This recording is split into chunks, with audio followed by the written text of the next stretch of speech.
एक मोठी बातमी। मुख्यमंत्री शिंदे आज गुवाहाटी दौऱ्यावर आहेत। उमेदवारी जाहीर झाल्यानंतर ते कामाख्या मंदिरात जाऊन दर्शन घेणार आहेत। त्यानंतर उद्या मुख्यमंत्री शिंदे आपला उमेदवारी अर्ज दाखल करणार आहेत। बंड केल्यानंतर शिंदे यांनी कामाख्या देवीचं दर्शन घेतलं होतं। मुख्यमंत्री झाल्यानंतरही त्यांनी कामाख्या देवीचं दर्शन घेतलं होतं।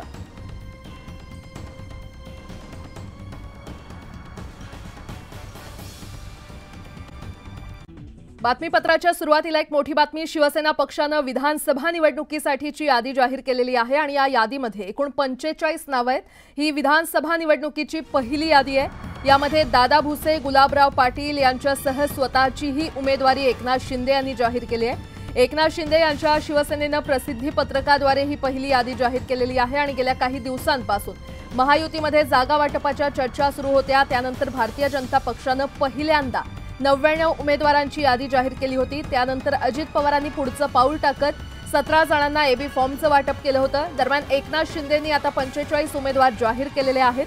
शिवसेनेच्या पहिल्या यादीमध्ये मंत्री उदय सामंत यांच्या नावाचा समावेश आहे। शिवाय सामंत यांचे बंधू किरण सामंत यांना राजापूरमधून उमेदवारी जाहीर करण्यात आलेली आहे। तर दापोलीमधून योगेश कदम यांना तिकीट देण्यात आलेलं आहे। मात्र गुहागर विधानसभा मतदारसंघाची जागा पहिल्या यादीत जाहीर करण्यात आलेली नाहीये।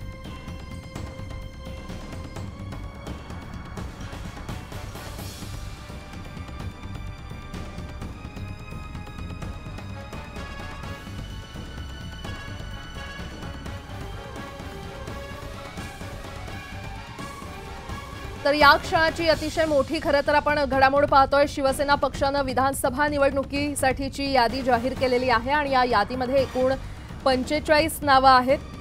ही विधानसभा निवडणुकीसाठीची पहिली यादी आहे। यामध्ये दादा भुसे, गुलाबराव पाटील यांच्यासह स्वतःचीही उमेदवारी मुख्यमंत्री एकनाथ शिंदे यांनी जाहीर केली आहे। एकनाथ शिंदे यांच्या शिवसेनेने प्रसिद्धी पत्रकाद्वारे ही पहिली यादी जाहीर केली आहे।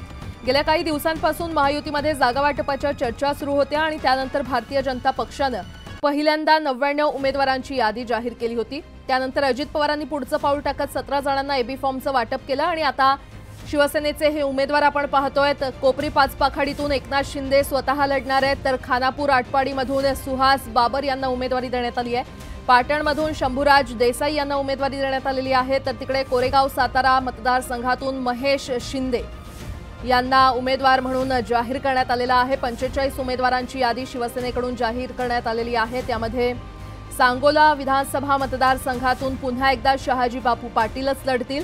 कर्जत खालापूरमधून महेंद्र थोरवे यांना उमेदवारी देण्यात आली आहे, तर महाडमधून भरत शेठ गोगावले आणि अलिबागमधून महेंद्र दळवी यांना देखील पुन्हा एकदा उमेदवारी देण्यात आलेली आहे। तिकडे राधानगरी मतदारसंघात प्रकाश आबिटकर, अंबरनाथमधून डॉक्टर बालाजी केणीकर, उमरगा लोहारामधून ज्ञानराज चौगुले यांना उमेदवारी देण्यात आली आहे, तर वैजापूर मतदारसंघातून प्राध्यापक रमेश बोरनारे यांना उमेदवारी जाहीर करण्यात आली आहे। दरम्यान बुलढाण्यातला आपण पाहतोय उमेदवार संजय गायकवाड यांना उमेदवारी देण्यात आलेली आहे। कल्याण पश्चिममधून विश्वनाथ भोईर यांचं नाव समोर येत आहे। भिवंडीमधून शांताराम मोरे यांना उमेदवारी जाहीर करण्यात आलेली आहे, तर पालघर मतदारसंघातून श्रीनिवास वनगा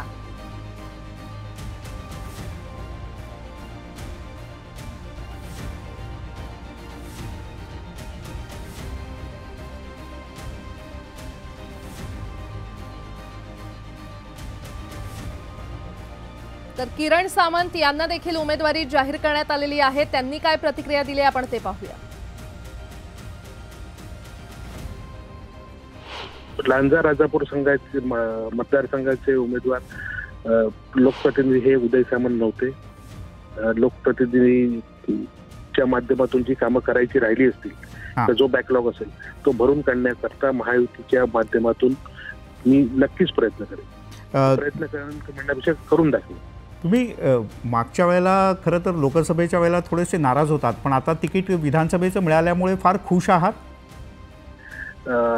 मी लोकसभेला इच्छुक जरूर होतो, परंतु माननीय मुख्यमंत्री एकनाथ शिंदे साहेब आणि देवेंद्र फडणवीस साहेबांनी तसंच अजित पवार साहेबांनी जे मला आदेश दिले त्याप्रमाणे मी विधानसभा लढवण्यास तयार झालो आहे आणि मी ते जे त्यांच्या मनातला मतदारसंघातली डेव्हलपमेंट आहे, विकास आहे, तो मी त्यांना नक्कीच करून दाखवेन।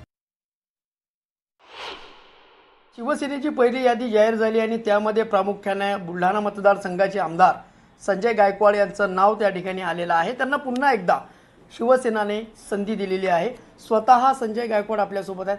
भाऊ, मला एक सांगा, पुन्हा पक्षाने संधी दिली, कसं पाहताय? नाही, हे तर वर्षभरापूर्वीच शिंदे साहेबांनी जाहीर केलं होतं की माझे 50च्या 50 आमदारांना मी निवडून आणेल, पुन्हा निवडून आणेल. त्याच्यामुळं 1 वर्ष आधीच त्यांनी हे सगळं करून सांगितलं होतं.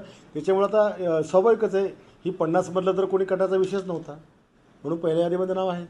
पहिल्यामध्ये यादीमध्ये नाव आहे. कुठला एम घेऊन जनतेसमोर जाणार पुन्हा एकदा? हे जनतेसमोर मी आतापर्यंत जे केलं ते महाराष्ट्रातल्या कुठल्याच आमदाराने किंवा कुठल्याच राज्यात मतदारसंघात हे झालेलं नाही आहे. एवढं काम मी या ठिकाणी केलं.